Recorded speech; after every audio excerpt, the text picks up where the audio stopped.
കുവൈറ്റിലേക്ക് 50 ton പച്ചക്കറി എത്തിച്ചു Lulu group. പ്രത്യേക വിമാനത്തിൽ കൊച്ചിയിൽ നിന്നാണ് പച്ചക്കറികൾ എത്തിച്ചത്. GCC രാജ്യങ്ങളിലെ ഭക്ഷ്യസുരക്ഷ ഉറപ്പാക്കുന്നതുമായി ബന്ധപ്പെട്ട Lulu group chairman MA Yusuf Ali പ്രധാനമന്ത്രി നരേന്ദ്രമോദിയുമായി ചർച്ച നടത്തി.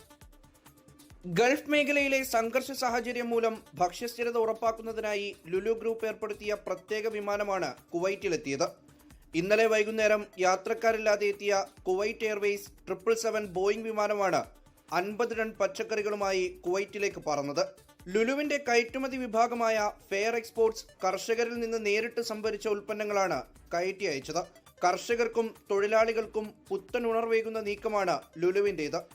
കുവൈറ്റ് കൂടാതെ മറ്റ് GCC രാജ്യങ്ങളിലേക്കും ലുലു ഗ്രൂപ്പിന് വേണ്ടി നിരവധി പ്രത്യേക വിമാനങ്ങളാണ് ഭക്ഷ്യവസ്തുക്കളുമായി ഇതിനകം സർവീസ് നടത്തിയത്. നാളെയും മറ്റന്നാളുമായി ഗൾഫ് എയർ, എത്തിഹാദ് വിമാനങ്ങളിൽ ബഹ്റൈൻ, അബുദാബി എന്നിവിടങ്ങളിലേക്ക് 30 ടൺ ഭക്ഷ്യവസ്തുക്കൾ ലുലു എത്തിക്കും. അതിനിടെ GCC രാജ്യങ്ങളിലെ ഭക്ഷ്യസുരക്ഷ ഉറപ്പാക്കുന്നതുമായി ബന്ധപ്പെട്ട് Lulu group chairman MA Yusuf Ali പ്രധാനമന്ത്രി നരേന്ദ്രമോദിയുമായി ചർച്ച നടത്തി. ഭക്ഷ്യവിതരണത്തിൽ തടസ്സമുണ്ടാകില്ലെന്ന് MA യൂസഫ് അലി പ്രധാനമന്ത്രിയെ അറിയിച്ചു. ലുലുവിന്റെ പ്രവർത്തനങ്ങൾക്ക് പ്രധാനമന്ത്രിയും പിന്തുണ അറിയിച്ചിട്ടുണ്ട്. 24 ദുബായ്.